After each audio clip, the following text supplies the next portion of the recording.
रामकृष्ण हरी माऊली या ठिकाणी आम्ही पंढरपूरची वारी करण्यासाठी निघालो। खरं तर आज आम्हाला भगवंत भेटल्यासारखं या ठिकाणी आम्हाला भेटले। मामा तुमचं नाव काय?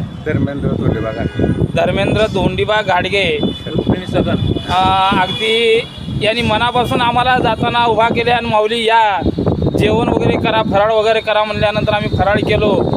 निघत असताना माऊली नाही तुमची सेवा करायची आहे या उद्देशानं बोलावून घेतले। खरंच भगवंत त्यांना दुआ देवो, भगवंत त्यांना आशीर्वाद देवो।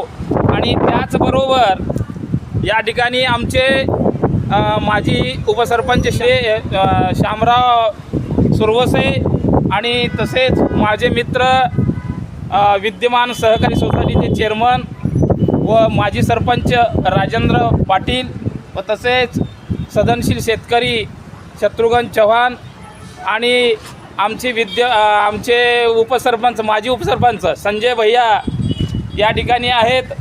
आणि आमचे मित्र सूर्यवंशी अशा प्रकारे आणि आमचे ज्यांनी आमच्यावर जीवापाड प्रेम केले ते आमचे हरिभक्त परायण भीम महाराज। खरं तर यांच्या कृपा आशीर्वादाने आम्ही या ठिकाणी आज 10 वर्षे वारी करतो आहोत आणि त्याचं फल भगवंतानं आम्हाला फक्त सुखीच ठेवावं एवढंच आम्ही मागणी करतोय, दुसरं काही नाही। आणि जनतेला सुखी ठेवावं, शेतकऱ्याला सुखी ठेवावं हाच आमचा उद्देश आहे। रामकृष्ण हरी माऊली।